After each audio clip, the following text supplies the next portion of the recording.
Okay, hi there, everyone. We're going to get going with our next presentation then. For those of you just joining us, I am Shoshana Rudski. I am the digital editor of The Horse. We also publish Off the Track Thoroughbred magazine for the Retired Racehorse Project. And today we are going to be talking about optimizing management for sport horses. Of course, some management strategies are useful for all types of breeds, all types of horses, but today we are going to be focusing more strongly on both off-the-track horses and also just sport horses in general, because they kind of go hand in hand quite a lot. Today we have two equine veterinarians joining us. Today we have Dr. Sarah Roos, and we also have Dr. Sarah Escaro, who are both going to be answering our questions about sport horse management and keeping our horses all feeling their best. First, let's learn a little bit about our experts. So first, if Dr. Escaro, if you could tell us a bit about your background. Yeah, go for it, but yeah.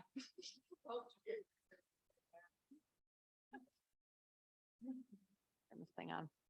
I'll go first. Age before beauty.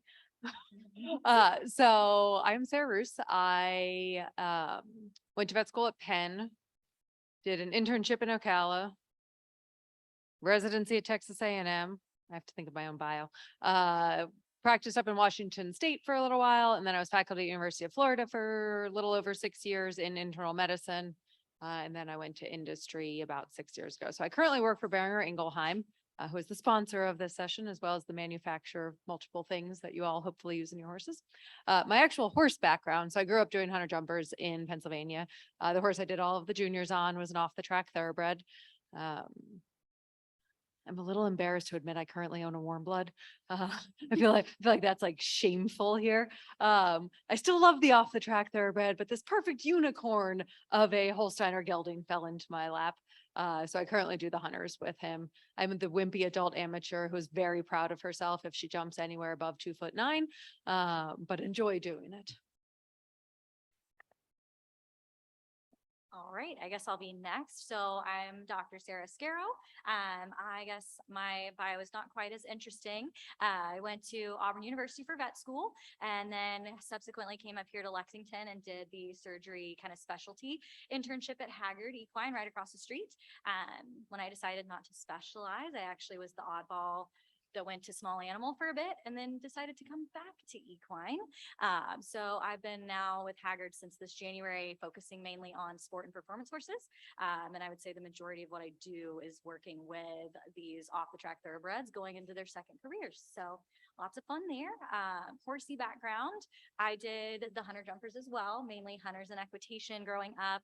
I would say I had some sort of thoroughbred or appendix going through the entire thing.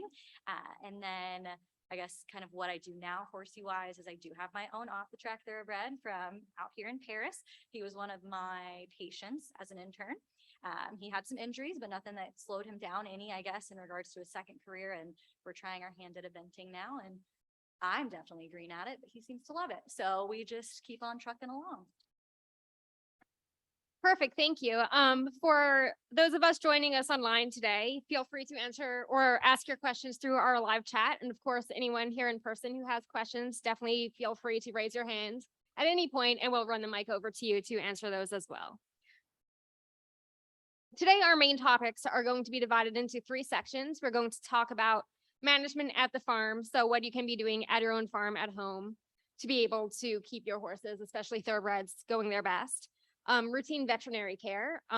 There's some stuff that's, mandatory if you're competing in USEF competitions, but also just other routine stuff you should be keeping in mind for your sport horses. And then also we're going to be touching on conditioning your sport horse because of course that plays a big part in keeping them healthy too. And of course, thank you to our experts and to our sponsor, Boehringer-Ingelheim, for sponsoring the seminar. It's super much appreciated. Nice job pronouncing Boehringer-Ingelheim. Did I get it right? You did well. I'm really proud of myself, actually. Good. So we're going to jump right in with on-the-farm management strategies. So first, we have a lot of the horses when they're transitioning off the track. They've been in stalls at the track, wherever they're in training for a long time. And of course, we get them home. Oftentimes we want to give them a little bit of a break to just be a horse.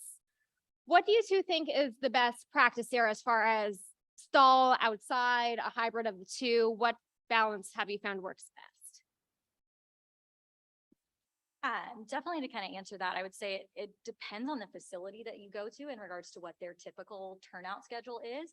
Like you said, though, a lot of these horses have basically lived in a stall for the last couple of years of their life and gone out and ran around and done whatever. And I would say it is good to kind of transition them slowly to that, whether that be, you're monitoring them for a couple hours a day while they're out there and slowly working them up to it. Or again, if it's something that you have like smaller paddocks and can graduate them to larger paddocks.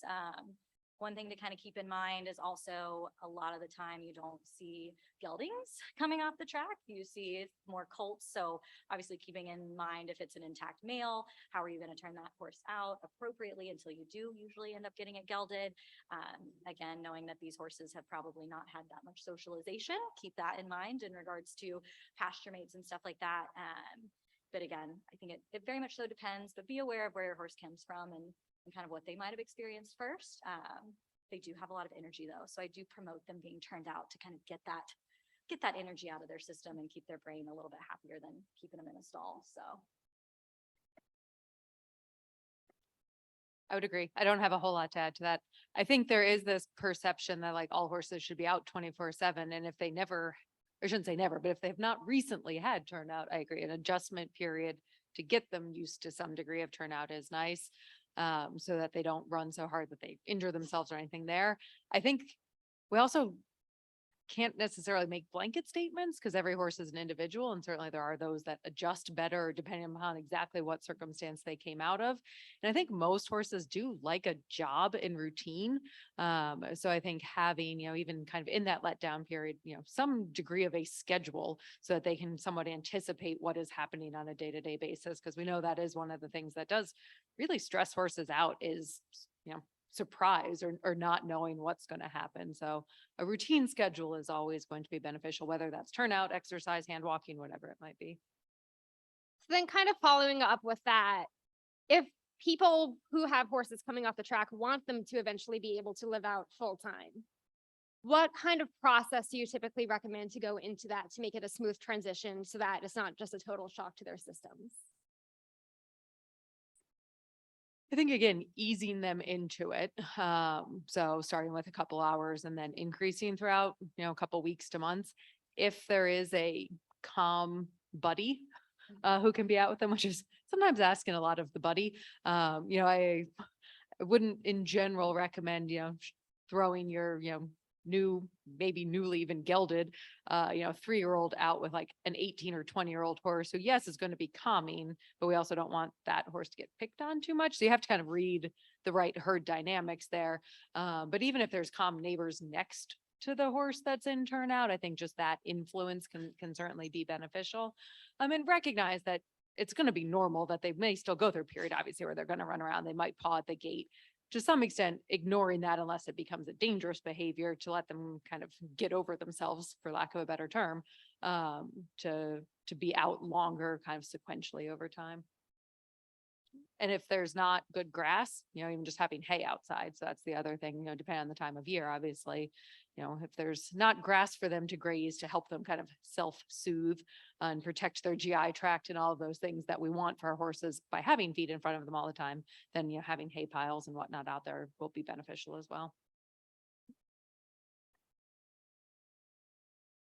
I kind of second all of that. And I think the biggest thing too to remember, I guess, and she harped on it as well as Shoshana, but timeline is kind of key. You never want to rush your horses, kind of go at their pace. And like she said, blanket statements aren't necessarily maybe the most, effective way to do it. Like definitely base it off of your horse and how he or she is responding to everything that you're kind of throwing at them. So. Does anyone have any questions on any of that or anything related to it you want to figure out? Not yet. Awesome.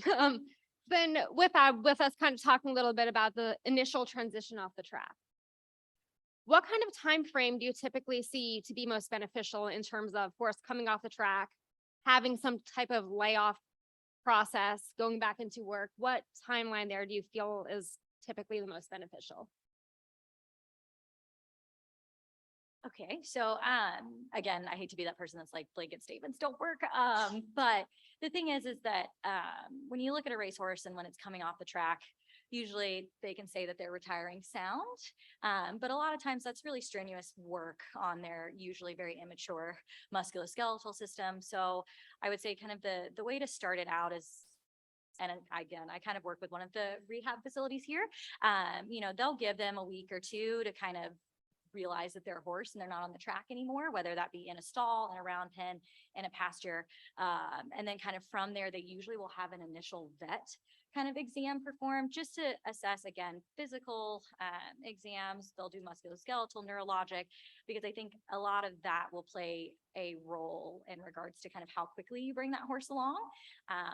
In my personal opinion, if they are completely sound and healthy and ready, I usually tell people not to really expect much out of their horse for the first 6 months. Like, let them let down, let them kind of readjust to the new plane of nutrition that they might be getting, kind of mellow out a little bit mentally so that they're ready to start doing other things.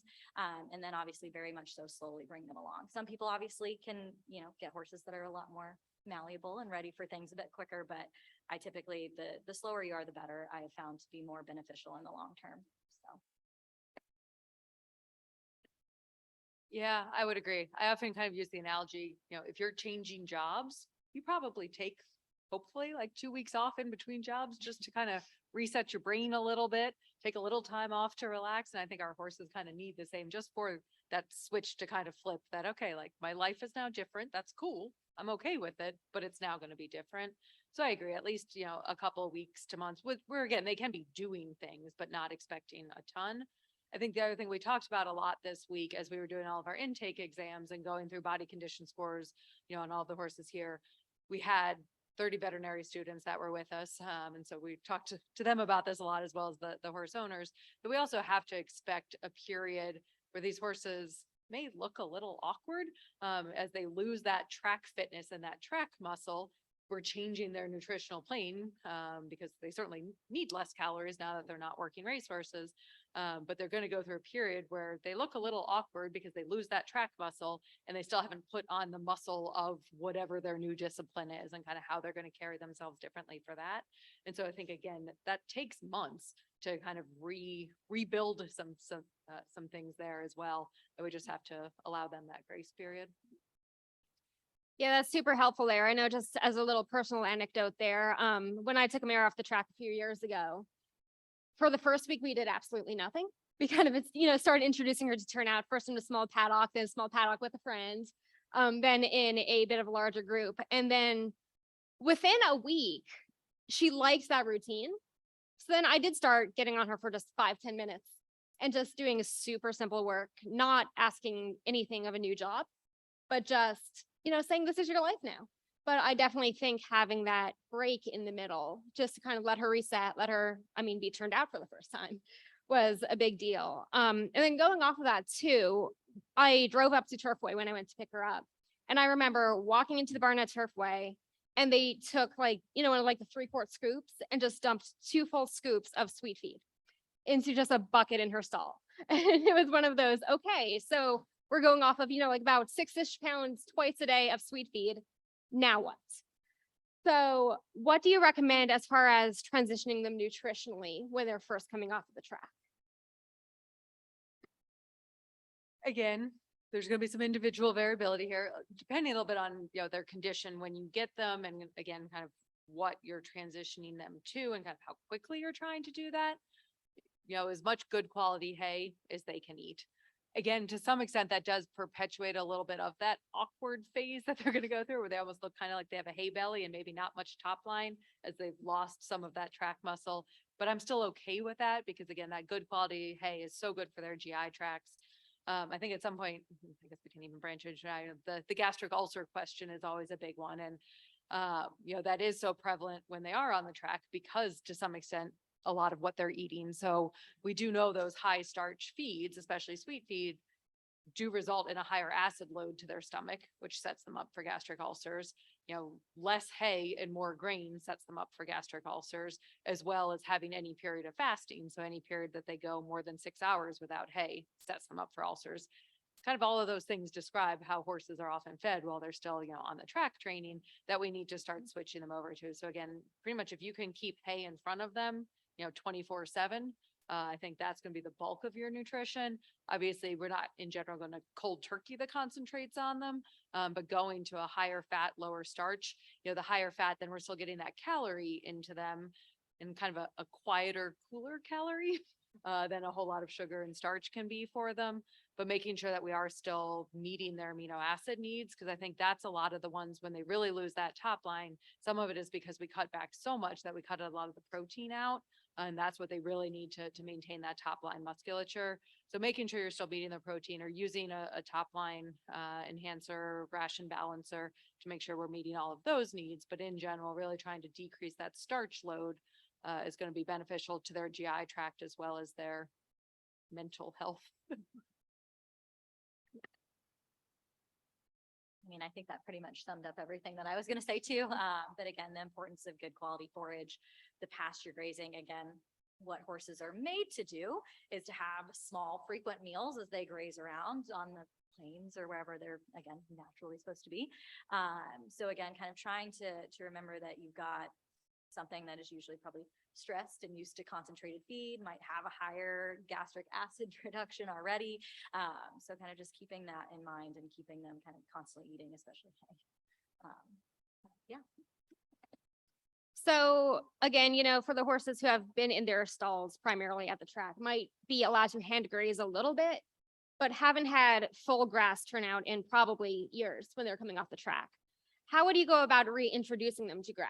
And are there any things you kind of want to be careful with or be watching out there for while they're coming back onto a more primarily forage-based diet? I mean, the beauty of the category of horse we're talking about, so the generally young thoroughbred, is they're pretty low risk for, the endocrine and metabolic diseases that we would worry about much more. If I was talking about a 15-year-old horse that I'm transitioning to pasture, I'm going to be much more concerned about that because it's going to be at slightly higher risk for things like, insulin dysregulation or Cushing's disease. These, 3, 4, 5, 6-year-old thoroughbreds in general, they're not coming to us fat, and they don't have Cushing's disease. They don't have, the insulin issues that we worry about as much. So kind of from the carb load, so to speak, of fresh grass, I'm not super duper worried about this transitioning population. I think it is worth noting, like they may have, softer poop for a while, but even that doesn't really worry me. But potentially if I was talking to a very novice horse owner who had never done this before, before they kind of freak out and think their horse has diarrhea, I might remind them, if their horse hasn't been receiving a whole lot of fresh grass and now is going to, they're going to go through a period where their colon again kind of has to readjust the bacteria that are in there and get better at absorbing all the water from that fresh grass. But from a nutritional load, I'm not super, super worried about this population of horses like I might an older population or population of ponies or, something that was coming to me fat. Yeah. Perfect. So most of people don't have the luxury of having their horses in their own backyard, their own farm. So for people transitioning horses off the track for their own use, what should they be looking for in a boarding facility? What kind of questions should they be asking before they take that horse home?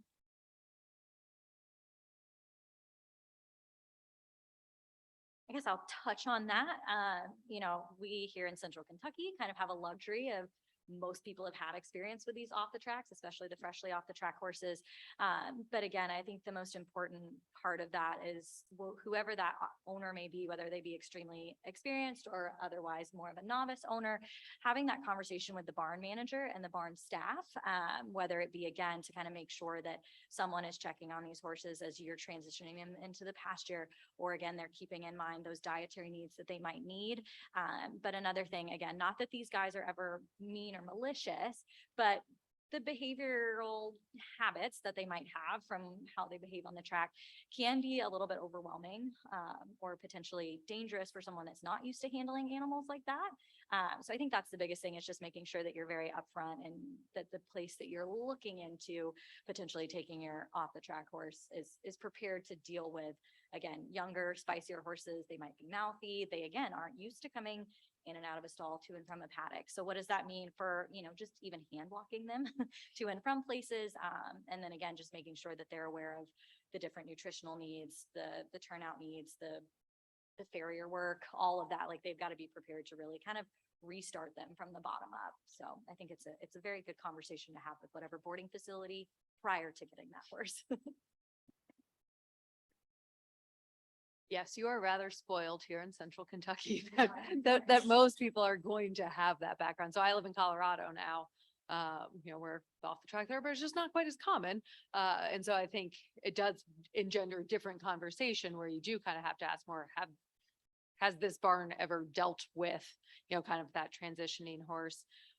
Even outside of, the behavioral stuff and whatnot, really just asking what sort of hay they have, how often are they feeding? What is the quality of their hay? Because again, if it is a barn that traditionally has had all kind of chunky quarter horses where they could feed a pretty plain grass hay and their horses were still fat, if they do that with a 3-4-year-old thoroughbred off the track, your horse is going to get skinny real quick. So just making sure that even if they haven't done it before, going through kind of their hay quality. And I think your point about, their farrier experience is a really, really important one as well. As we all know or hear about, thoroughbred feet are different and slightly more troublesome than some of our other breeds. And so getting an opportunity to talk to whoever's going to be doing your horse's feet to again see, what their experience and comfort level is as well is super important. Last thing, sorry. Also training facility wise, that's another big thing to keep in mind because again, a lot of these guys are used to going in a track with a buddy kind of in a straight line with very limited turns, or the same turns over and over. So, having an area that's more closed off, like a round pen that you could either lunge or basically, I guess, kind of re-break these horses. And then, just keeping in mind what you want to do with them in the facilities you have to do that. So. Does anyone have any questions about any of that? Everyone's so quiet. So as I throw my pen. Yes. So you mentioned a little bit about behaviors coming off the track. So what would those behaviors be? What do you expect to see from a horse fresh off the track transitioning into sport horse life? Again, I know that's a bit of a blanket statement, but just what general things do you tend to kind of see more of? They often don't know how to eat a treat. Apples and carrots are not always part of their repertoire, like our spoiled, otherwise pasture pets. Again, I think it's so individually variable. And I think sometimes we try and lump these things together. And again, we talk about this a lot with some of our veterinary students, is forgetting that so many of these racehorses, were started often with a Western saddle and someone riding them in a more kind of traditional. So a lot of them, like, it's in there. It's just kind of, I don't want to say breaking bad habits even, it's just changing their habits from where they were just handled kind of like you said, always, in pairs or kind of working in a very different environment than we're now working with them in. So you have some that adapt to that super quickly and are, like chill from day one. Other ones are just harder to get used to that newer routine. But I think again, it's super individually variable. And I think you said earlier, it's not that they're mean or malicious in any way. It's just not knowing what's expected of them. And I think the other thing I will say too, is they are also used to being handled by professional horse handlers who are spectacular. And so I think sometimes that's the other place, like, especially if you hear about someone getting hurt or a horse getting away or whatever, it's usually more the handler's fault, sad to say, than it is the horse, because they're just used to being handled by professionals. And so then if you have a very novice owner that just can't maybe read body language as well and doesn't really know what this horse, the horse is again, not trying to be bad, is just confused by what's being asked of it. And if it's someone who doesn't read that well or can't handle it as well as a professional might, then that's where sometimes they get a bad rap.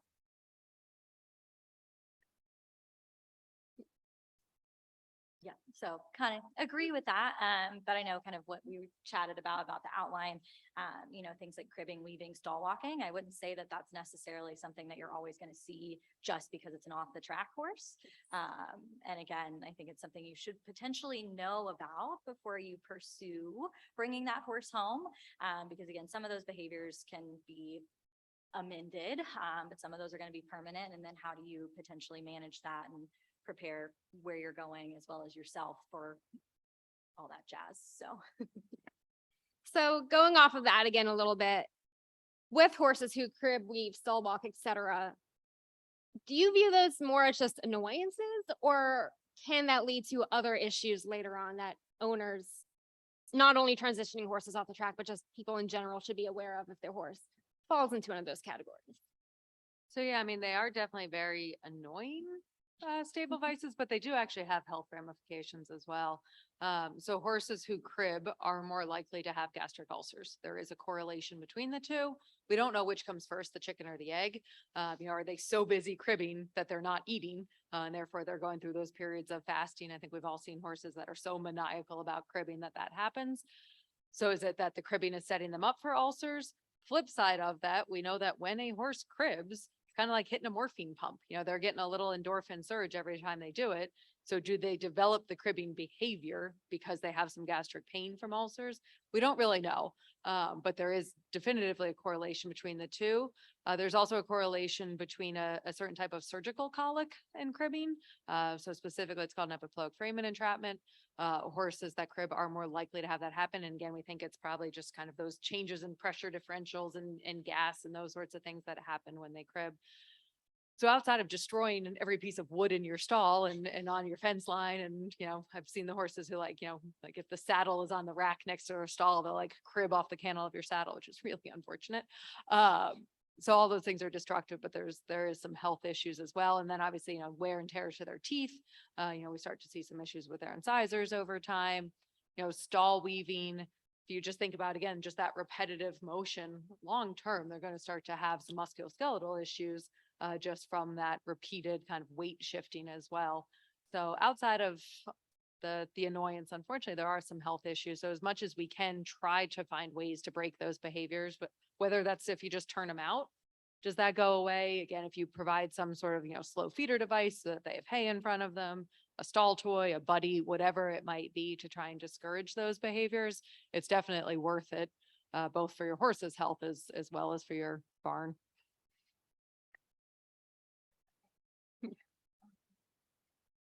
So you mentioned teeth a little bit there.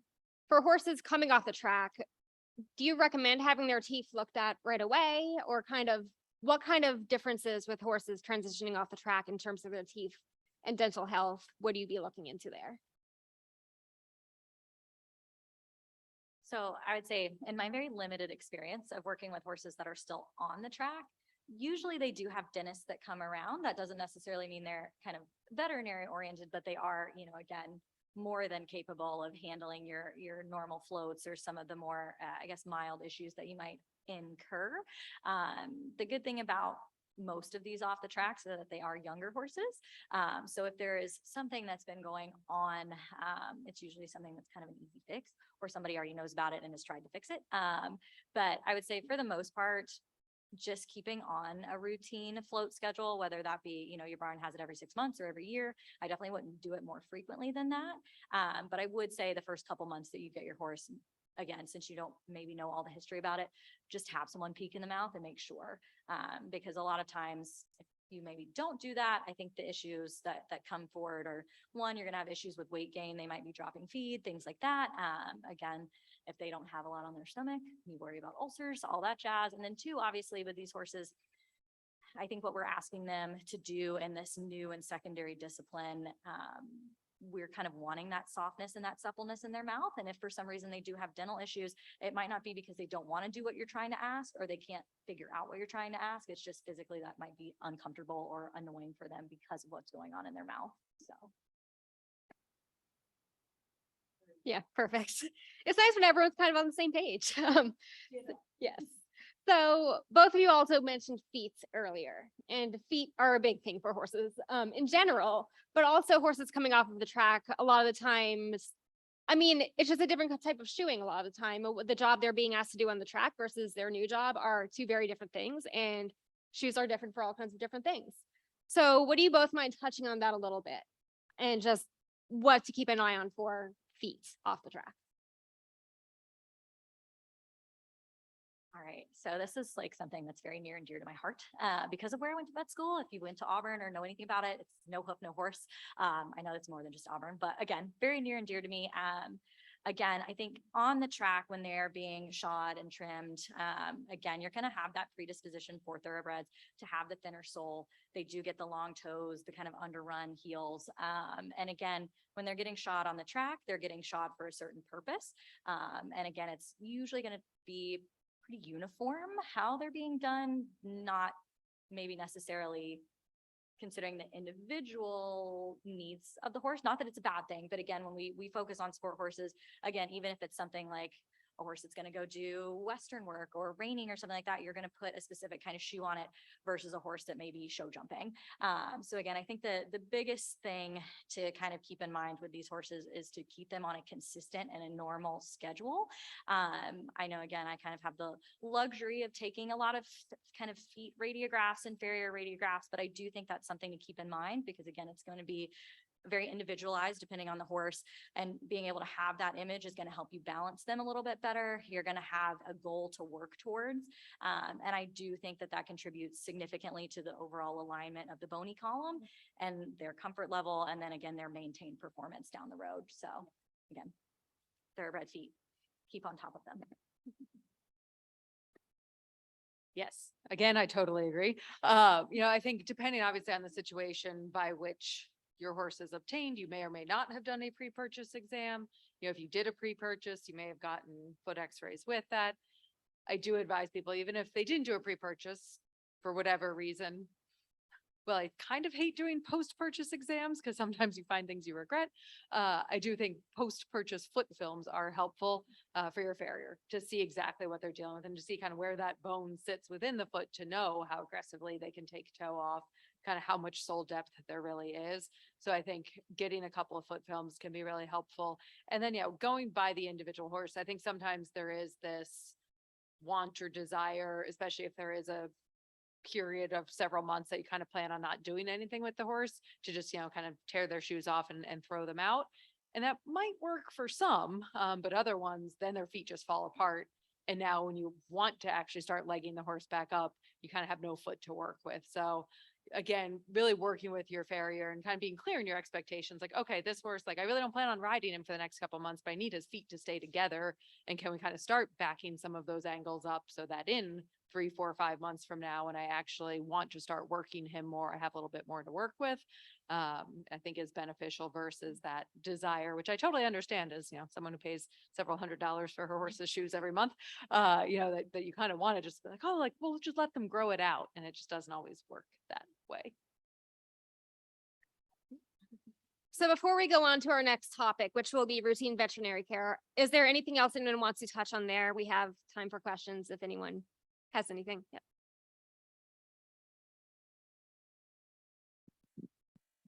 You mentioned the cribbing. So the cribbing strap, to use it or not, because it takes away the behavior. It doesn't take away the desire to do it. So you feel like it really isn't the perfect solution. So overall, do you think it's better to use it or not? Yeah, that's a great question. I still, if it actually does stop the horse from cribbing, I do still advise doing it, just because again, then at least you're stopping those downstream, health repercussions from the cribbing. But if you can try and figure out kind of what the underlying stressor was for that horse that started it, sometimes that's easier said than done. If they come to you and they've always been a cribber, you don't really know, kind of what set them down that path. But I think using the collar while you try to institute again, some feeding changes and those sorts of things, and then try every so often to take it off and, see if the behavior is gone. But if it is still consistent, for me, I still do like to do everything I can to discourage them. And so if the cribbing, strap or collar actually works for that horse, I will keep it on if they're still actively trying to crib through it.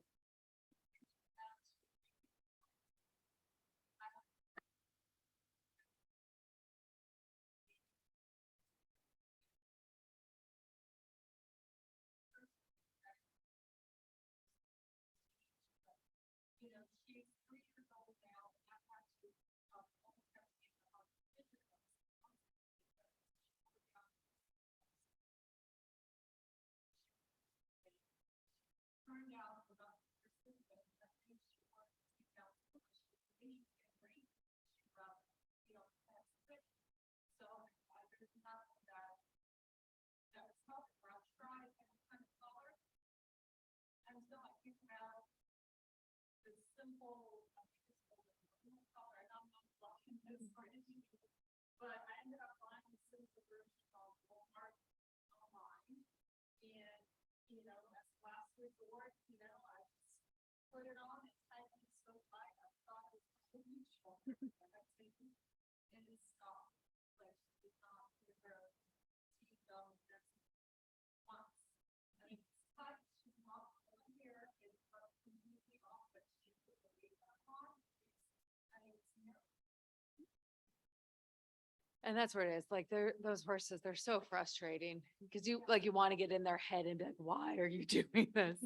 And it is hard. Once they've really learned it, it can be very challenging, if not impossible to stop. Yeah, to stop like the mental behavior. So then physically you kind of have to try to stop it, which is hard.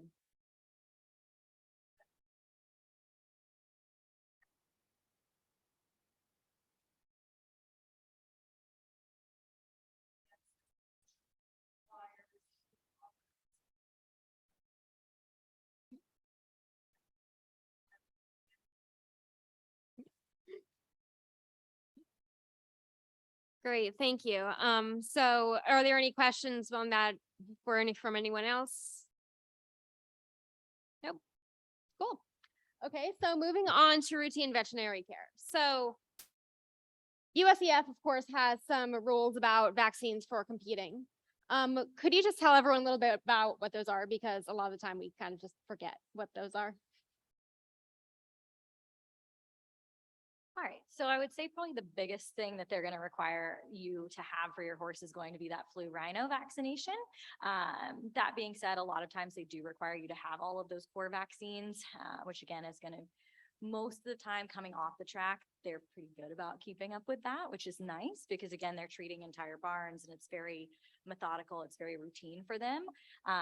But again, I would say kind of show wise, definitely flu rhino is the one that they tend to stress the most. So, do you have anything to add to that?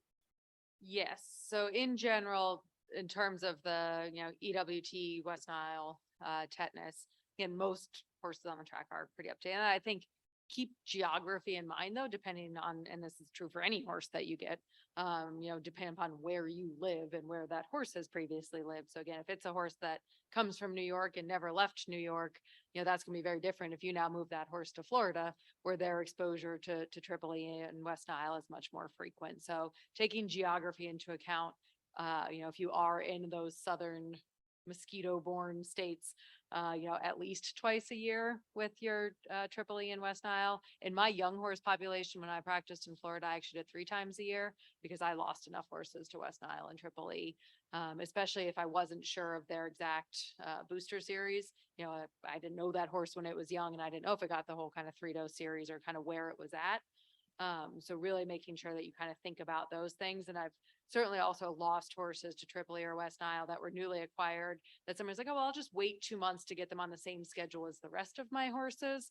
And then all of a sudden it's, 16 months since their last vaccine and now it's summer and now you're dealing with a case of West Nile on your farm. So really making sure that when you acquire, again, this is true of any horse, exactly what vaccine they had last and when, and then taking your geography and environment into account. In terms of the flu rhino, USEF, FEI, every kind of discipline, and then certainly many horse show venues, have their own rules and regulations surrounding flu rhino. In general, it's every 6 months, with some caveats within that based upon frequency. I think, again, it just depends where your horse is going and what it's doing, but I think that's a fairly kind of safe standard, is at least twice a year with flu rhino. Arguably more frequently on some of those, depending on where you're traveling and that horse's, stress level and exposure. So what other vaccines would you consider kind of being in that core group of vaccines, and how does that vary with location? Because I know, for example, in Kentucky, I never worried about botulism before I moved to Kentucky. And then I moved to Kentucky and everyone said, well, before your first winter here, before the round bales are out, be sure your horse is up to date with botulism. So can you talk a little bit more about what those might be with the different locations? Yeah, that's a really good question. Random anecdote / story. Again, I grew up in Pennsylvania. I went to vet school in Pennsylvania, but then I left Pennsylvania for close to 15 years and I moved back I was actually boarding my own horse with another internal medicine specialist, and she was there for like 6 months before we looked at each other and we were like, we should probably vaccinate her for botulism, huh? So yes, depending upon where you are, botulism is a good one. Certainly here, a fair amount of kind of the mid-Atlantic, Northeast, Potomac horse fever would obviously be another one that has some geographic variability. Potomac, I don't want to say that it's spreading, but it seems to kind of be spreading. It used to be that we really felt like we only saw it kind of in that, Virginia, mid-Atlantic area. And now we certainly see more and more of it into, Tennessee's had a really bad year for Potomac horse fever. We'll see it all the way down into North Carolina. We certainly see it up in the Great Lakes areas. We've seen it in California. So it can kind of be anywhere. And it's one of those that, even if your horse doesn't live in those areas, but if you, show in those areas and your horse is spending any period of time there, it certainly is worth considering. One of the outbreaks of Potomac horse fever that happened in, I think it was Michigan. It was one of the Great Lakes states, was associated with a whole bunch of horses getting it at a horse show. And what they ultimately realized was that there was a light at the end of the barn that was attracting all of the mayflies, which would then die. And the hay storage was right underneath that light. So mayflies would come, they would drop into the hay, and then the horses were eating out of the hay. Again, my point there just being, if your horse goes to areas that have these diseases, even if they don't live there full time, it is worth considering kind of that risk benefit analysis of a not super expensive vaccine versus some of these, kind of more catastrophic potential diseases. I guess the other ones that float around out there, this one, like Strangles, probably not necessarily as regionally variable. I think there's just different horse owners and different veterinarians, have different opinions on kind of efficacy, safety, usefulness of Strangles vaccines. I think, again, if you're in a population of horses that there's a lot of turnover, so especially, again, a lot of those, boarding barns where you don't necessarily know every horse that's coming in and out of your barn. Again, I think there's probably, some safety that and peace of mind even to yourself that you get if your horse is vaccinated against Strangles when you can't control every horse around you. Pigeon fever, not so much of an issue here. If you're in California or Texas, pigeon fever, might make more sense for your horse if you're in those geographies. What am I missing? Rabies should be everyone.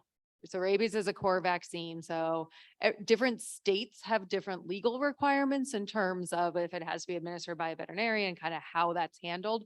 But the AAP considers, and I think every veterinarian considers rabies to be a core vaccine, partially because God forbid your horse is ever acutely neurologic.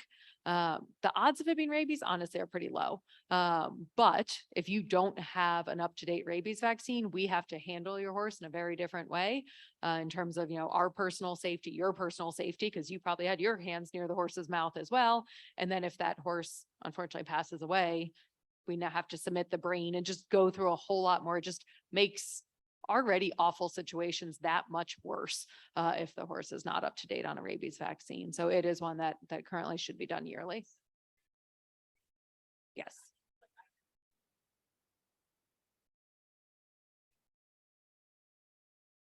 Yeah. That's a good question. And so, yeah, on the dog side, we're to every 3-year rabies. The way that all rabies vaccines are currently licensed and labeled for horses is yearly. There is some research that shows that the duration of immunity might be longer, but at this point, both from a regulatory as well as the way that the USDA has all of the vaccines labeled, it is yearly. Does anyone else have any questions about any of that? No. Okay. So you mentioned there about getting your horses vaccinated for Strangles because you have them at a boarding facility, because you don't know what the other horses have been exposed to. So when horses are coming off the track, they're coming from the track into a boarding farm. So what kind of biosecurity and biocontainment ideas might you want to have in place there when you're first bringing them off the track? So just because of something I had to deal with recently, again, I think making sure that you have some place to put them away from all of the other horses, whether or not they've been, appropriately vaccinated or whatever. Again, you don't necessarily know all of their history. So being able to monitor them for a 2-week period at the very least of quarantine is going to, one, make sure you kind of are aware of what you might be dealing with your personal horse, but 2, you don't get it barn wide for any reason. With that being said, I would say, being the stickler that I am, always take their temperature twice a day while they're in this quarantine period. I know that's sometimes not doable, so at least once a day. And again, kind of keeping an open line of communication with wherever they came from is always a good thing, because sometimes things happen or outbreaks happen or cases happen after you acquire that horse. It might not be with your horse, but obviously you want to know if there's things that you need to be looking out for. And then again, just the fact that things are coming in and out in different training barns at different tracks, like they're exposed to a lot of different things. So that quarantine period and having a totally separate kind of safe space for them, I think is very key when dealing with them. Agree. And that is, it's easier said than done, right? Like it's easy to sit here and be like, have a whole separate barn for every new horse that comes into your farm.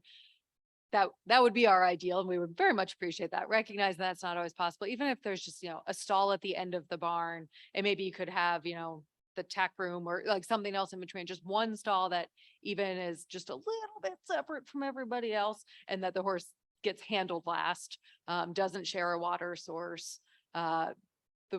My major pet peeve in life is, like the garden hose going down the barn aisle and actually being dropped in each bucket. So you're just like carrying the saliva from one bucket to the next bucket to the next bucket. So just not doing those sorts of things, even if you don't have a totally separate barn to put the horse in, just at least isolating them as much as possible. And then like Sarah said, temps, like I guess I can't say that they're easy. They're reasonably easy and they're totally free, and can save yourself from a world of hurt, because most horses will spike a fever before they start shedding. And that's specifically very, very true of herpes, which I think is always, a great fear for all horse people, are especially when we talk about neurologic herpes, but even respiratory herpes, they will spike a fever 24 hours before they actually start shedding virus. So if you can catch them then, and then really institute biosecurity if you haven't already, you can prevent it from going from your new horse to all 30 horses in the barn. So in addition to biosecurity with horses coming right off of the track, since we are talking about sport horses in general, both thoroughbreds and otherwise, when we bring them to shows, we're exposing them to a bunch, and we're exposing all the other horses to whatever our horses might have. So, I mean, for example, here at RRP, there's literally horses from all over the country and other countries, all in the same place at one time. So when you're traveling to those different shows, what should you keep in mind when you're packing, when you're at the show, and then once you get back home, to be sure everyone is staying as safe as possible? So again, vaccines part of that. So we talked a little bit about kind of what vaccines and frequency. I think, making sure that vaccine was also done far enough ahead. So I think we always think of, has it been, less than 6 months? If you vaccinate the horse, like as you're loading it onto the trailer, you're also not giving their immune system a chance to actually respond appropriately. So really making sure that if you're going to a horse show, excuse me, that it's been at least 2 weeks since.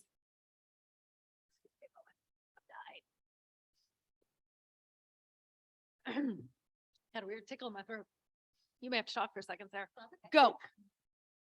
So yes, kind of to keep going on what she was saying, was when we vaccinate or immunize a horse, again, usually you're thinking, has it been done in the last 6 months? Has it been done in the last year? But you also have to think of how their immune system works and what you're getting when you get your short-term immunity versus your long-term immunity. So again, I would say safe rule of thumb would be at the very least 2 weeks out. I know some people it's even more so, depending on, again, what governing body you're showing with, or potentially considering showing with. I guess do you want to go back? Do you feel good, or you want me to keep going? I think my voice is back. I inhaled something. I don't know what I inhaled. So yeah, the vaccine bit, I think, we know traveling, competing, showing, training, those are also all stressful to horses, which compromises their immune systems. So as much as you can decrease that stress, in terms of, again, if you're traveling, breaking up travel a little bit. If they travel best with one buddy, we talked a little bit about gastric ulcers, things like ulcer guard to at least prevent, gastric ulcers from developing and also stressing them out. All of those things to decrease stress are going to be helpful. And then when you're at horse shows, it's hard, right? Because most of the stalls, that are at a lot of the horse show venues are wood, and potentially a dirt floor. So it's not like it's, something that you can go in and necessarily bleach all of, but I do, and maybe seems like overkill. But I do recommend, if you can, wiping down any sort of wipeable surface. So if there is, cement, cinder block, even just the metal that is often around kind of where you would hang buckets that horses might have cribbed on, or might have slobbered on, even just wiping those down with a 1 to 10 bleach solution can be helpful to kill what you can. Making sure that any organic matter, so if there was any manure, any, bedding or anything left in the stall, take that out so that that's not sitting there brewing anything. Bringing your own buckets and feed troughs is certainly going to be helpful. Again, if you can't do that, or, it's a hay feeder that's kind of built into the wall in whatever stall, again, wiping that down the best you can. All of those things are going to help. I already mentioned, don't share hoses, don't share water buckets. If there is a communal water trough, don't let your horse drink out of it. And as much as you should be neighborly and kind to your fellow competitors at horse shows, try and not, share bits and twitches and things that, again, are in that, mouth nasal area. Or if you are going to do that, make sure that you clean them very well, both as you're going and getting back any sort of equipment. Does anyone have any questions about that then? No. Okay, so we touched on it already in our previous seminar, so we are not going to dwell on it for too long here, but as terms of chiropractic, acupuncture, shockwave, et cetera, for horses coming off the track, what do you recommend there in terms of horse comes off the track, they've had, a few weeks off, do you get the chiropractor in there right away? Do you kind of just get them a baseline, or do you just wait and see what they tell you? Okay, so I guess I'll be the poster child for doing some of this body work and everything like that. I would say, given the type of exercises that these horses have been doing on the track, again, one, you're going to have a very different muscle group that's going to be more developed than the other. But two, a lot of these horses I have found, again, kind of transitioning and working with them, do tend to be very tight throughout their back and hind end. Again, you're trying to help them let down. You're trying to help them kind of become that new athlete that you want them to be. And I found that kind of jumping ahead and being ahead of the 8 ball in regards to keeping them comfortable and keeping them symmetric allows them to develop those new muscles and maintain that fitness a little bit better. And then obviously too, if you have one, like you said, if you don't do it immediately, that's totally fine. But if you get down the road and you're like, wow, my horse just really isn't using his hind end well, or he just seems really back sore or whatever, kind of using that also as acute therapy is also very good. And again, you kind of think about it more so in the sport horse world, but it is kind of making its way into racetrack, I guess, medicine. Like, there are a lot more horses now at the training track that are getting regularly adjusted. They are getting acupuncture work. I would say I share the shockwave machine a lot with some of the track guys that work at Hagyard as well. But again, I think if you can set yourself up for success and your partner up for success as much as possible by keeping them as comfortable and as symmetric and as kind of loose and whatever, I definitely will 100% encourage that with anybody that whether it be a baby thoroughbred or any breed, honestly. So. Yeah, I think the only thing I would add to that is just making sure that it's that team approach, because certainly I have had those horses that, were doing something funny behind, that had been worked on for sometimes a reasonably prolonged period without veterinary intervention. And turns out, they had neurologic disease. Either they had EPM or they were a wobbler. So I think making sure that everybody's kind of on the same page. So again, especially if you feel your horse do something weird, kind of start with the veterinary exam. And then again, if it is soreness, great. I think there's a certainly benefit to bringing in kind of the body work. Same with, farrier issues. We all need to communicate, which I freely admit we're not always great at, but as much as we can kind of try to work as a team, all looking at the same horse, we're going to get the best outcome. Thanks so much. Does anyone have any questions about that? Or anything else related? No? Okay. So deworming. I know growing up, the barn I was at, we were on a every 2 month schedule. You dewormed with what was on your boarding contract, and that was it. And now we do fecals before we deworm. So first, with horses coming off the track, do you tend to deworm them right when you get them home, just kind of safeguard against things, or just what approach do you recommend there? And I know that's, again, a very broad topic.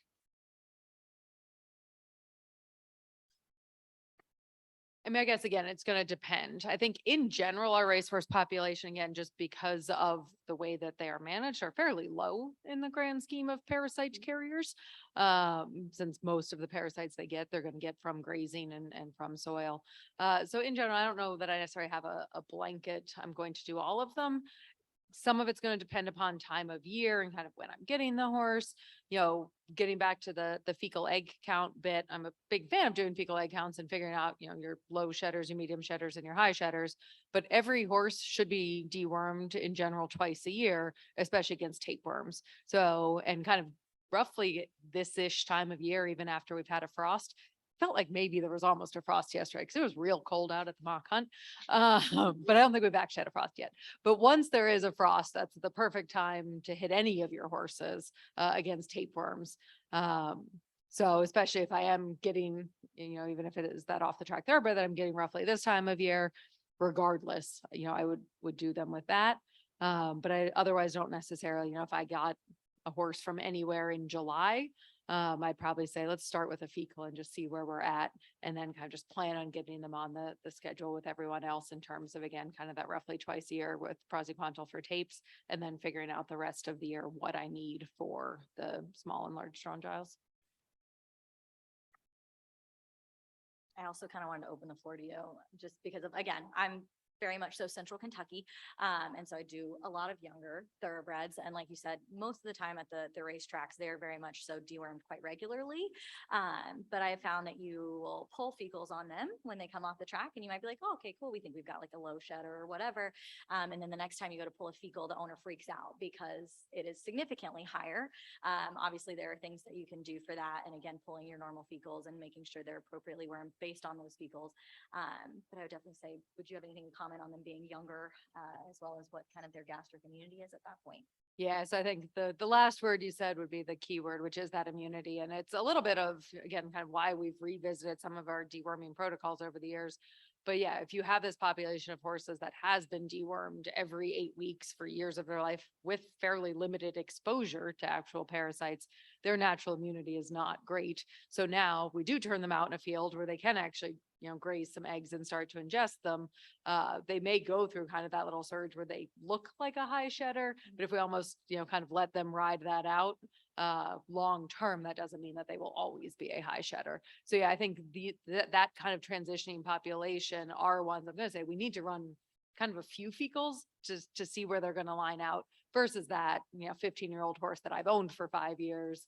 I'm probably feeling pretty good about doing him, once, maybe twice a year and knowing that that's pretty accurate for him versus this transitioning population. You probably should run fecals at least a couple times a year for the first year or two even.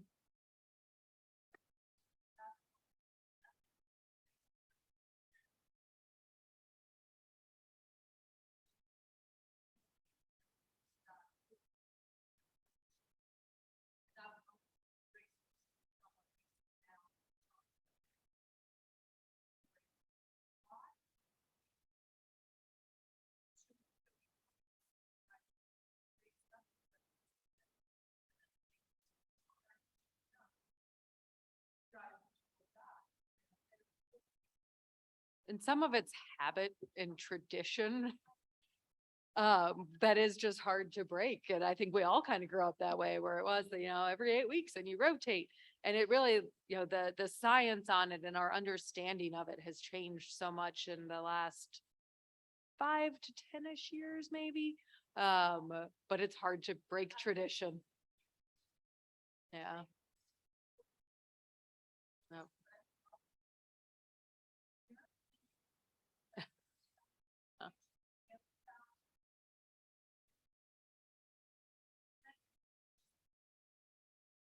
I know. And there's so much variability. Like there are people who have fully embraced running fecals. There are other areas of the country and veterinarians and trainers and owners that never do it. I can think of a population I knew of that went so far to the doing fecal egg counts that they kind of stopped deworming everything and actually had some large strongyle issues again, which we haven't seen since like the 80s. So there is kind of a happy medium in there. It's just changing habits. So then another kind of issue that we could talk about for an entire seminar, of course, is ulcers. Yes, so both for horses coming off the track and then horses in higher stress conditions such as showing and, sport horses. What are the concerns there as far as ulcers, and how can you help keep that risk lower while you're competing, training, bringing them off the track, et cetera? Yes, ulcers. So I mean, and I think honestly, like there are a lot of, horses that are being treated appropriately for ulcers while they're on the track because the recognition has become so, strongly ingrained that 90% of, thoroughbred racehorses have ulcers. If we don't do anything, then now many trainers and owners are very good about recognizing them on the track. So they may have been treated there. But even if they, treated and responded, that period of stress they're going to go through with that total change in their environment certainly sets them up again. So I think whether we're talking about the transition period or even once they've transitioned and now they're going to horse shows or they're going to a training barn for a month for a little bit of a tune-up, whatever that might be, is where kind of that strategic use of ulcer guard comes in. So that's that quarter dosing once a day from a prevention standpoint for ulcers. And then management wise is far and away the biggest thing really, which is going to be, again, the slow feeders for hay, kind of decreasing that starch load. Things like corn oil can be helpful. For the most part, most of the supplements, there's not a whole lot of evidence behind them. So I think before you start, spending tons of money on any sort of gastric supplement, is ask whoever's making it, for what research do they have that it actually does anything? Because that is unfortunately the problem with supplements is no one regulates them, so they can say whatever they want to say. So you as the horse owner should be the advocate for your pocketbook and actually ask for the evidence that they have, because there's not much for most of them. And then this is where it's hard, because it's whatever decreases stress for that horse, which is super variable. But again, if you realize that he has a buddy that he does the best with, so you make that buddy go with you to horse shows, silly things like that can make a huge amount of difference for an individual horse to decrease their stress. But again, it's figuring out what that is for any individual horse. And like I said, just routine in general is super helpful to them.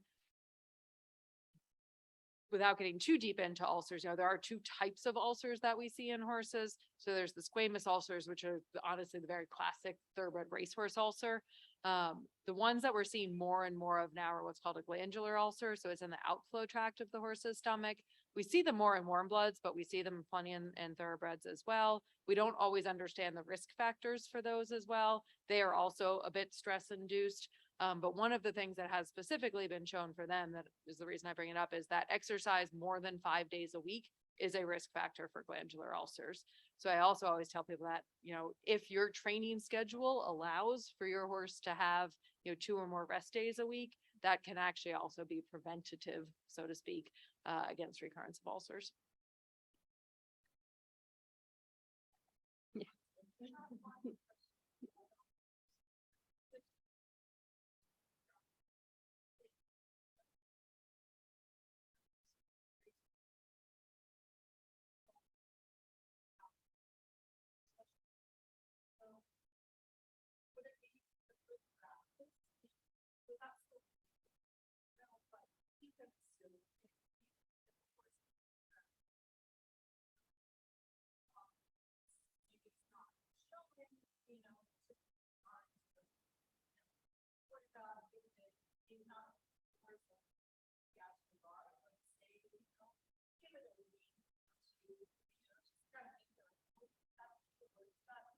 I get that question a lot, and I'm a strong proponent for scoping all horses for a couple of reasons. And especially in this, transitory population, honestly, it's not a bad idea just to stick a scope in any of them. The reason to do it is, as I mentioned or alluded to earlier, like there's the two types of ulcers that have different risk factors and respond very differently to treatment. And so if I just say, I think this horse has gastric ulcers, I'm going to treat it for 2 weeks or a month with GastroGuard. That's not inexpensive.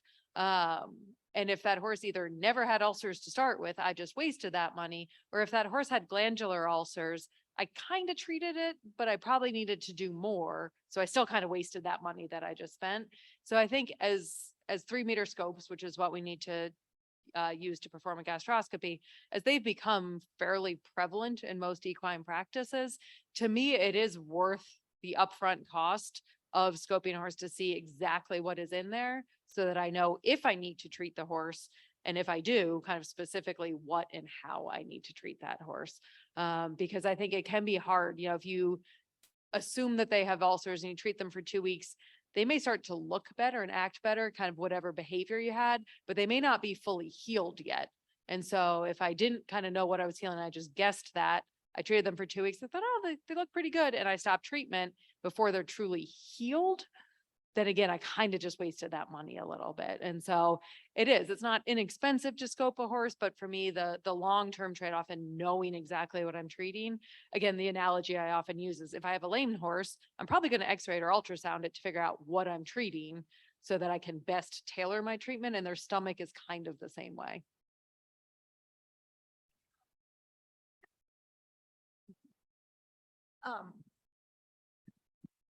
I use GastroGuard exclusively because I've been told Thank you. multiple times over the years, you pretty much throwing your money away unless because the product doesn't get into the intestines, etc. I came across something called injectable omeprazole, and it's apparently it's been used in Europe. It came from Australia, but it's not available in this country. It's like, is there maybe GastroGuard version in the works, or is it going to be available in this country anytime? Yeah, so I get this question a lot too. So the injectable formulation that's in the United States is not FDA approved. Nor do we know if it's actually the same as what is sold in Australia. And so people will kind of try and reference some of the papers that are published from other countries, but they're not the same products. And so we can't really comment on the efficacy of them. And at least anecdotally, we hear a fair amount about, injection site soreness with the injectable formulations. So again, it's not approved. And We have FDA no would idea what the not efficacy approve is. it, like it's not even like in the process of looking. Unfortunately, no. So, well, It sorry. sounded amazing because 100% of the product gets in and you only treat it for like half of the time of like GastroGuard. Well, we could go into much longer conversation about that study.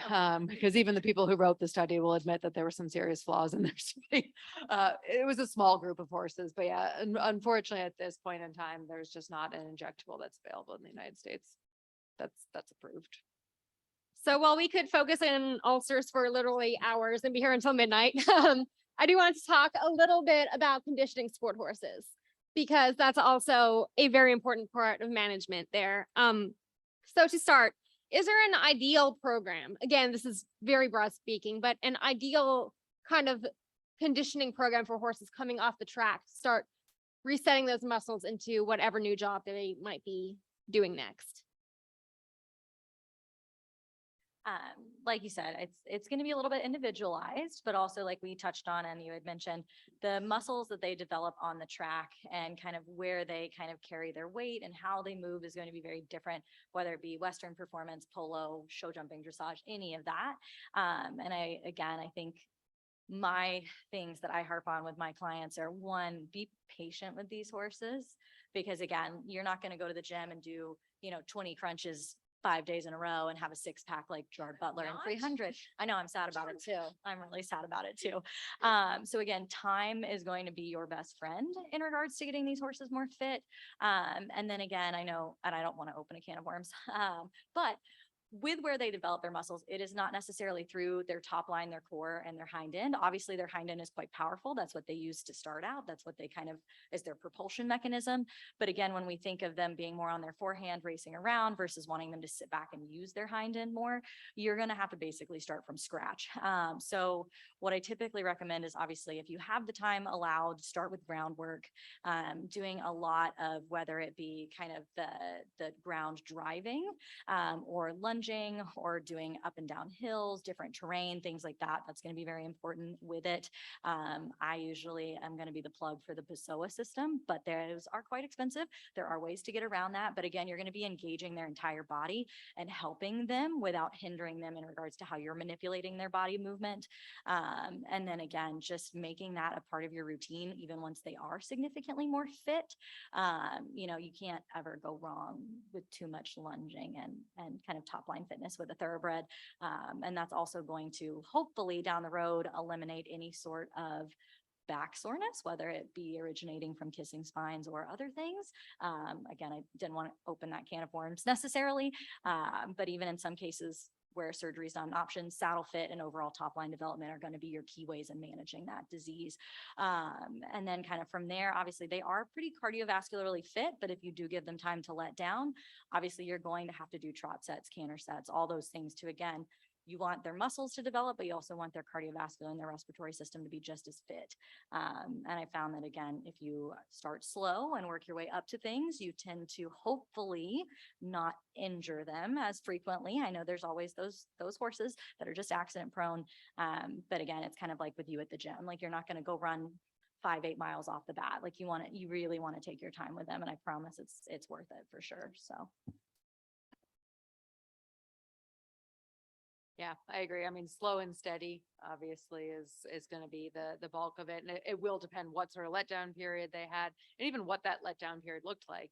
You know, if at some point the letdown involves 3 months in a 30-acre field with a big hill in it, they're probably maintaining a decent level of fitness there versus if your, turnout situation is that they can only be, in a round pen, it's going to change kind of their baseline fitness that they choose of themselves. And so I think taking that into account and then yeah, definitely slow and steady. And taking into account any obviously previous injuries that they had that maybe precipitated why they came off the track. If they had any sort of issue kind of coming into it, obviously that's going to change your rehab and your training pretty drastically if they had a known underlying issue. Great, thanks. So for example, they're talking about the difference between fitness and programs for thoroughbreds versus other horses. For example, when my Haflinger cross was running novice, I would go out before work every morning and do trot sets and then do her other work in the afternoon because that's what it took to keep her any semblance of fit. But then for the thoroughbreds and the more bloody horses, that's kind of a different approach there because there's that fine line there of almost having them too fit for what you want to be doing coming off the track. So how would you kind of temper that there with having them fit enough and building the right muscles to do their job, but not also making them explosive in the process? It's a hard line and a hard question to find. I feel like I struggle with that with my dog too. I have an Australian Shepherd and God save me, he's too fit. But I think it also obviously depends on what you intend upon doing with that horse. So yes, if you are transitioning him to be an eventer, obviously you're going to want much more of a baseline fitness. If I am trying to make him, a hunter, maybe a little bit different in terms of kind of what I need for their fitness so that they don't injure themselves. Because I think that's the hard bit is, sometimes their want and desire and their heart muscle and even maybe their skeletal muscle overwhelms what their tendons and ligaments and joints should be doing. So I think it is kind of finding that right line, and it's a little bit variable from horse to horse and discipline to discipline. Again, to me, a lot of that does come down to whether you can turn them out. Well, I used to have a trainer who told me that if I wanted to ride something smart, I should have ridden a pig. Horses are smarter than we give them credit for, and they will regulate themselves to some extent. So again, if you do whatever you want to do from a riding standpoint per day, but if they have some turnout and they have some extra, zoomies to run off, they will often do that in a way that once they, again, have been let down to some degree, should do in a way that they don't hurt themselves. I would just second that. It definitely depends on the discipline that they're going to go into. And I guess the caveat I have for that is just my own personal experience. I do have a 7-year-old off the track and I was like, oh, we're just running novice. Like he's plenty fit. No, we ran an event in the middle of the summer and I was like, my God, I need to be doing more trot sets with him. So also just don't take for granted that they are X racehorses, and it's not a given that they get fit and then stay fit. So I don't know if that was on me or not, but again, just very individual based and kind of, again, it comes down to your relationship with your horse and knowing where they're at and what they need for what you want them to do. Great, thanks. I'll pause there. Does anyone have any questions about that or any other fitness type concerns? No. Okay, so you mentioned there a little bit about terrain. And terrain wherever you are is very different. Correct me if I'm wrong, but I have a feeling Colorado might be a bit more flat than here. Just a little bit. So, yes. So in terms of terrain, how can you work on your horse's fitness when you don't necessarily have the hills that we're lucky to have here? No, it's a great question. And I've lived a lot of different places. So like Florida, there was no such thing as a hill. Like even like for a neurologic exam, if I want to find a hill, I had to find like a drainage ditch and walk the horse down it and hope we didn't get eaten by an alligator. So I think to some extent it is creating what you can, if you can. But I think even differences in footing sometimes can compensate a little bit. So even if you are somewhere that's flat as a pancake, even if you can spend some time, riding in an arena with whatever sort of, sand or poly surface you might have, but also doing some stuff on grass, doing things even just in different footings will also help with their proprioception or them kind of knowing where their feet are. Even if you don't have the luxury of having hills. I love hills. So if you can find a hill anywhere, even if it's somewhere that you have to trailer to, once or twice a week, or every other week or however often you can, to do some hill work.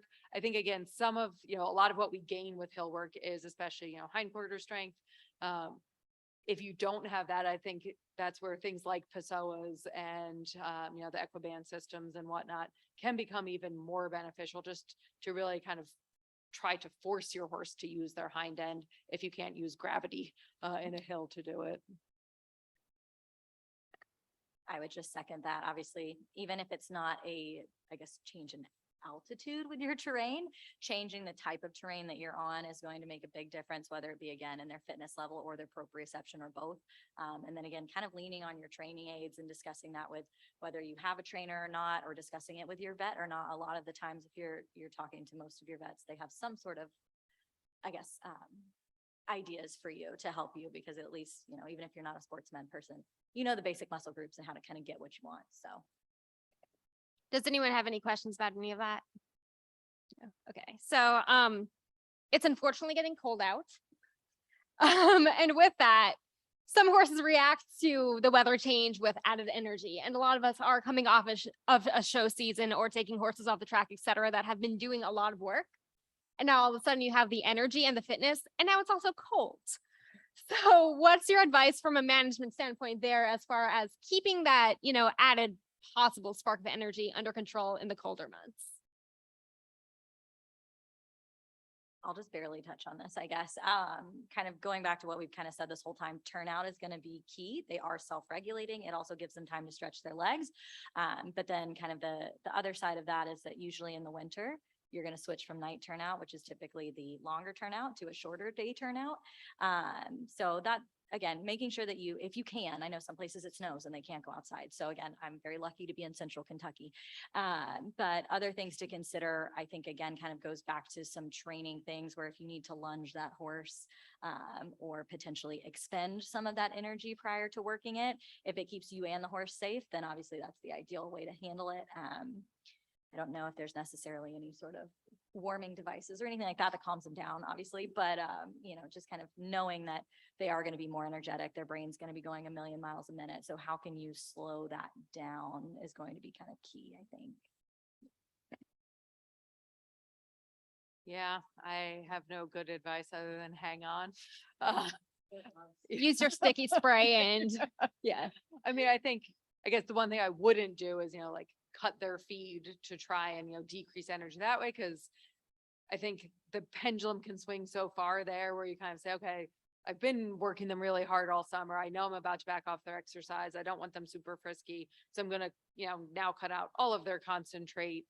And maybe that helps for like a week, but then all of a sudden, like they're dropping weight and now you're trying to get the weight back on them. So I think, dietarily, again, fat is your friend. because it is good for their brains as well as their overall condition in terms of not making them as hot. But definitely we don't want to swing so far kind of right and left, with calories as a way to manage their energy. I think fortunately or unfortunately, it does need to be more however you can get it out of them, whether that's under saddle, in a round pen, in a turnout field, whatever it might be. Great, thanks. So we have a little under 10 minutes left. So before I go into anything else I have written down, I want to be sure I get a chance to open it up to any questions about any management type topics that we would like to ask. If anyone has any thoughts they want to throw in.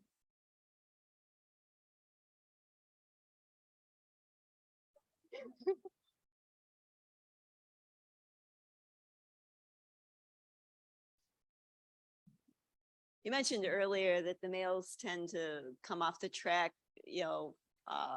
as colts, not gelded, and they tend to be gelded afterwards. Have you noticed any sort of dividing line, whether, past a certain age, you see less of a behavior change than if they were gelded earlier?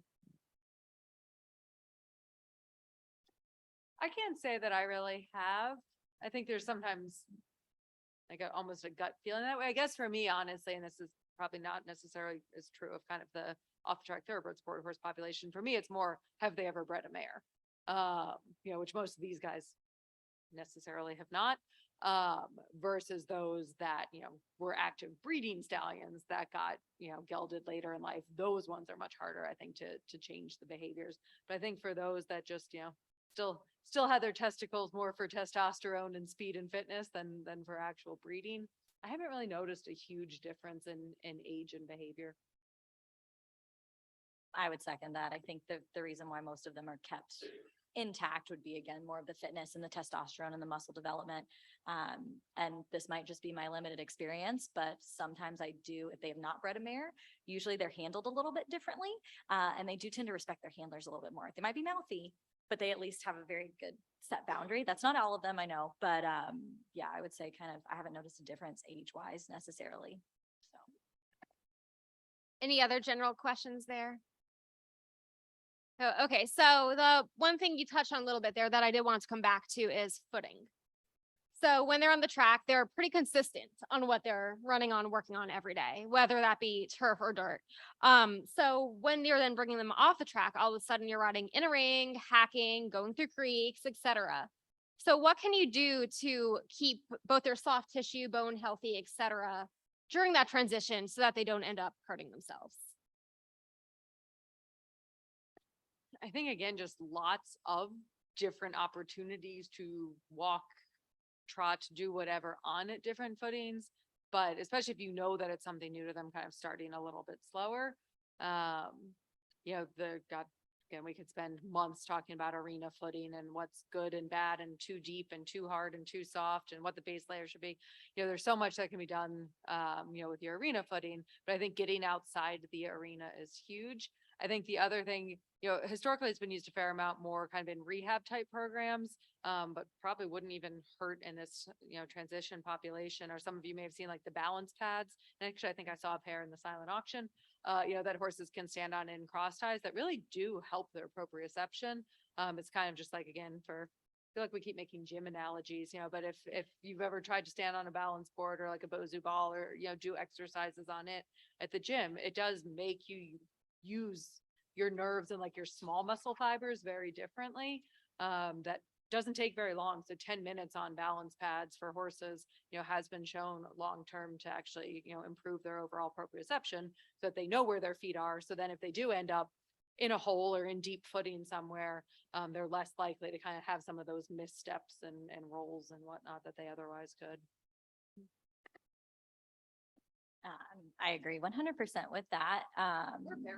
We are, as I say, we get along great. The other thing to think of too is, and again, not a lot of them are going to have perfect legs as they're coming off of the track. So I think it falls a lot on the owner and the trainer at that point to recognize what soft tissue or even, I guess, bony structures that might be potentially, again, more compromised or coming back from an injury or whatever in regards to what footing you put them in. That being said, obviously, depending on the discipline, where you're boarding, whatever, the footing can very much so vary. So keeping the variability between ring and not arena type footing is going to be great. I don't know about anybody else's thoroughbreds, but mine loves to interfere with himself no matter what. So again, things like bell boots, brush boots, splint boots, all that stuff is going to be handy, especially one, to protect them from themselves, but to protect them from the elements if you are going around and doing things that aren't necessarily within a controlled arena footing. I just want to add really fast that in off-track thoroughbred, I think it was last year, we did an article that talked about a lot of that resilience, working over different types of footing and core strengthening. So the RRP should have that on their website as an archive if, or you might have the magazine you can flip back through, but there was an article on core strengthening that covered a lot of these topics that you could go back and read after this too. Great. Yeah. So if no one else has any questions, last chance before we wrap up. That's about it. Okay, perfect. So thank you both for taking time out of your day to do this. We really appreciate it. And of course, thank you to Boehringer-Ingelheim. I believe I pronounced that correctly again for the second time today, for sponsoring this and helping out with everything there. And I do believe we have one more round of giveaways, I think. Perfect.